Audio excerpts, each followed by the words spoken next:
Uma das mais importantes funções dos vetores ou do array é você utilizá-los para construir gráficos. Gráficos eu já mostrei em outras videoaulas, como que se faz, por exemplo, com lista, ou mesmo transformando lista em vetor, utilizando o comando do NumPy arrange, né? Então, quando a gente utilizava o arrange ou utilizava o numpy.array, no numpy.array eu transformava uma lista em vetor. Como que eu construo então uma função matemática utilizando o vetor e faço um gráfico? Essa é a função dessa videoaula que vamos falar agora.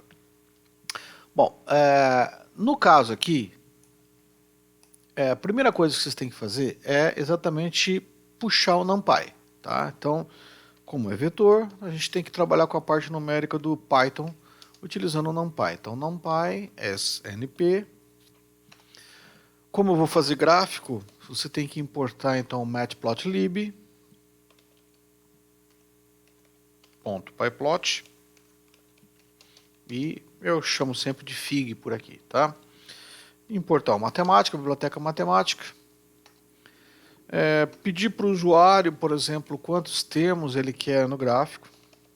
Né? Então, isso pode ser constante, tá? Você não precisa toda hora, em todo o programa, fazer isso aqui. Eu estou fazendo para ficar um pouco mais didático, né? Para você lembrar que você, se for um usuário que não entende nada de programação, o programa vai pedir para ele quantos pontos ele quer.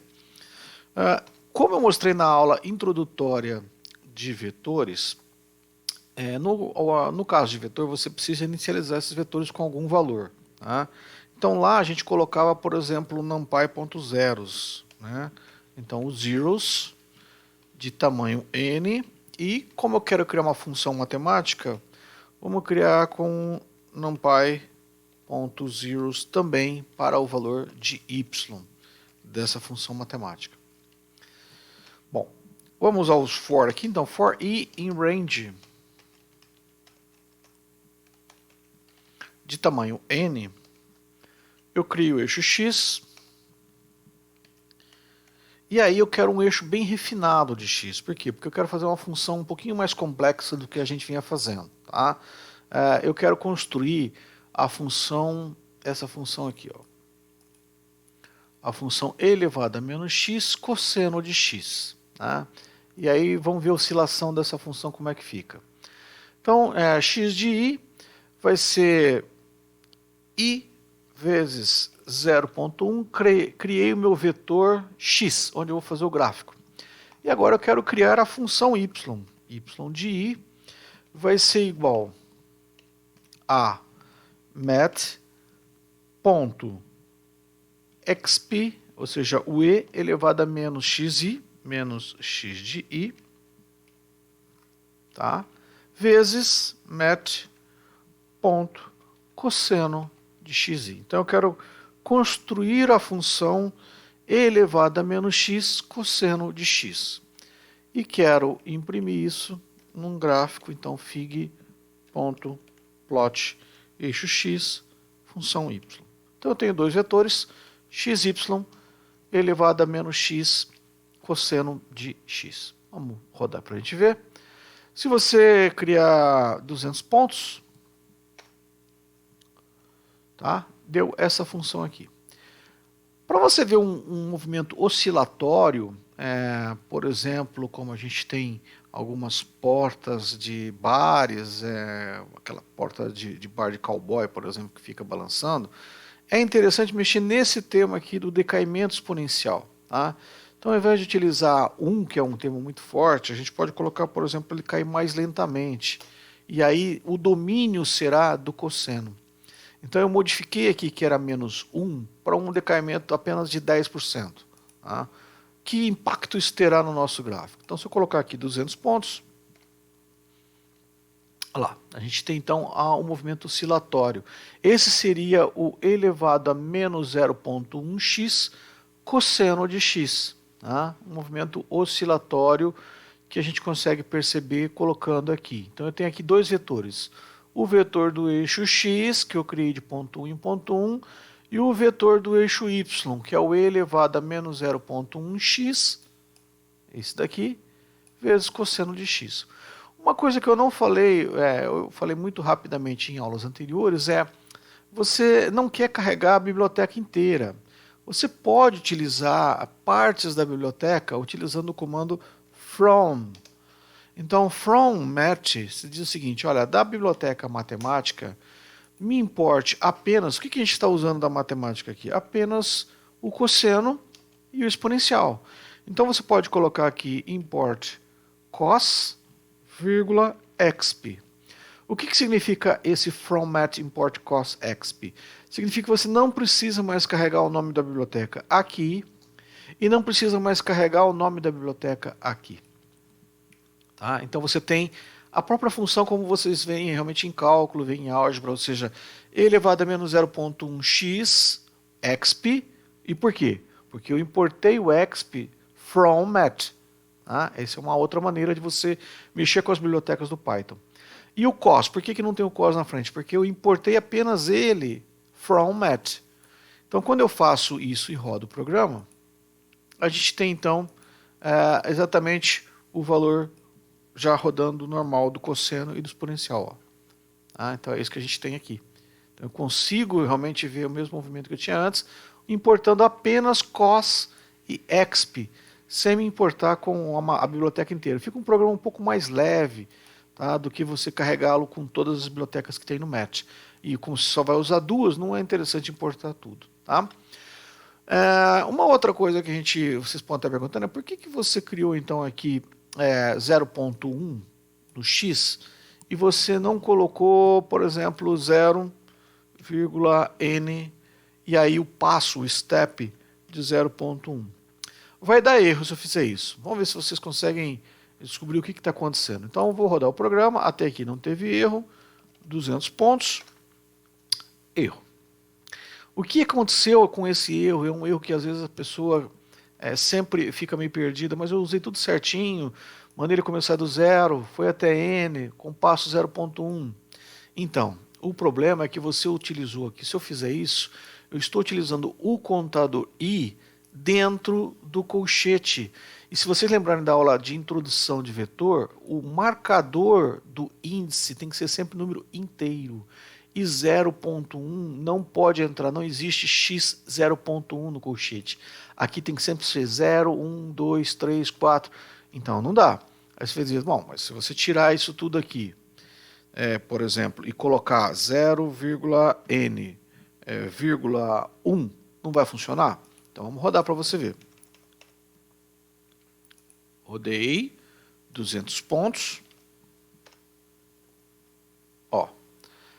O que está acontecendo aqui? Por que deu diferente do outro? Porque o passo que você está dando é um passo muito grande. Então, se vocês observarem no exemplo anterior, eu estava indo até 20. Era 200 pontos, mas multiplicado por 0.1, eu estava até 20 até aqui. Ó. Como eu coloquei passo 1, ele foi até 200 pontos. Mas veja bem que isso ficou muito longe. E ficou apenas com números inteiros, eu não estou vendo detalhes da função, detalhes que às vezes são importantes. Então, no caso, ao invés de utilizar o 1 aqui, direto, que também funcionaria, você pode pensar, vou usar o 0.1 aqui, mas aí tem um problema, não pode. Por quê? Porque não pode entrar 0.1 como índice. Então, se você quer andar com um valor mais refinado do x e você não pode utilizá-lo como o próprio índice, o que você faz? Então é mais fácil você colocar para ele começar de 0 até n, de 1 em 1, só que aqui você multiplica por 0.1. E aí você deixa o eixo x mais refinado. Tá vendo? A gente vê um negócio mais suave, mais matematicamente perfeito para você fazer algum tipo de análise de estabilidade. Tá? Bom, outras coisas que a gente tem com o vetor você pode misturar várias funções. Então, por exemplo, vamos supor o que daria o elevado a menos x quadrado. Então, vamos fazer uma outra função. Se você colocar, ao invés de i 0.1 apenas, vamos colocar aqui menos 2 mais i vezes 0.1 e aqui vamos colocar menos xi ao quadrado. Tá? E vamos plotar para a gente ver que tipo de gráfico é esse daqui. Então agora usando vetor, criei o eixo x começando de -2, tá? Até mais ou menos 2 e pouco, tá? E vou com a função elevado a menos x². O que será a função elevado a menos x²? Vamos colocar aqui 50 pontos. Então, eu acabei de recriar a função gaussiana. O elevado a menos x² é a própria função gaussiana. Tá? Com ele, então, eu crio o eixo x, andando de ponto 1 em ponto 1, começando do -2, indo até mais ou menos o 2, com 50 pontos nesse intervalo. E aqui eu tenho o eixo y, que é a função elevado a menos x². Tá? Você pode misturar outras funções, por exemplo, podemos criar um outro vetor, fazer dois gráficos ao mesmo tempo. Então eu posso criar aqui a função z, antes de dizer, lembrar, tem que inicializar o seu vetor. Então, np.zeros para z.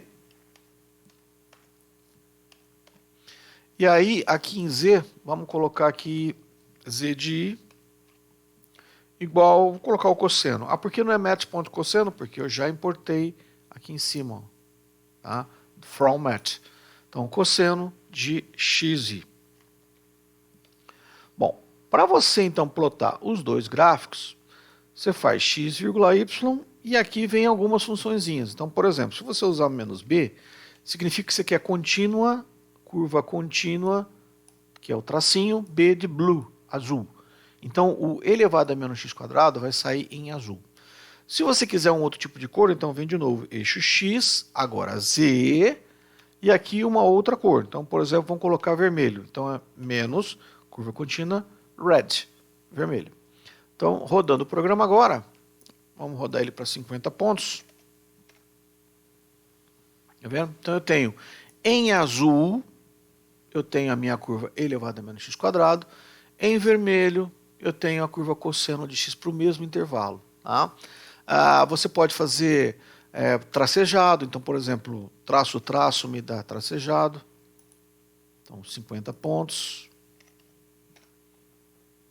Ó, tenho exatamente o elevado a menos x² e aqui o cosseno de x. Se você usar o G para esse green, 50 pontos, esse green. Se você usar o K, vai ser preto, curva preta. Ó, tracejadinho preto. Você pode ainda utilizar símbolos, se você quiser marcar os pontos. Então, por exemplo, em green, se você colocar o O, a letra O, ele vai aparecer com os pontos marcados. Olha lá. Se você quiser colocar aqui, por exemplo, uma cruzinha, significa que ele vai colocar o marcador em cada ponto do cosseno com uma cruzinha. Então, tá vendo? Tem cada um com um ponto. E aí, claro, você pode usar aquelas funções que a gente já viu em outros vídeos. Então, colocar o título do eixo x, título do eixo y, né? Sempre usando a palavra fig. Então, fig.title, ó, title. Você coloca aqui funções e vetores, por exemplo, tá? Funções e vetores. Aí você roda aqui 50 pontos. Ó, apareceu lá o title, título, funções e vetores, cosseno e o e elevado a menos x².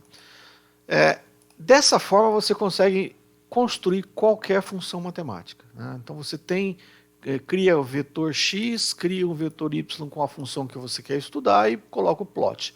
E existem inúmeros marcadores, inúmeros tipos de cores. Eu vou colocar alguns aqui, vocês vão encontrar muito mais na internet, tá? Então, ó, cores, amarela é Y de yellow, blue, red, green que eu falei, preto, K, branca, white, magenta, M, ciano, C. Tipos de linha, traço, ponto, 2 pontos, que é pontilhadinho, né? Tipo de marcador, ponto, Ozinho, Vzinho, maior, menor, e assim por diante. Tem o triângulo para cima, pentágono é P, estrelinha é a própria estrela. Então eu deixo aqui para vocês algumas, vocês vão encontrar muito mais coisas na internet, tá bom? É só para começar a brincar aí com gráficos e vetores no Python. Até mais.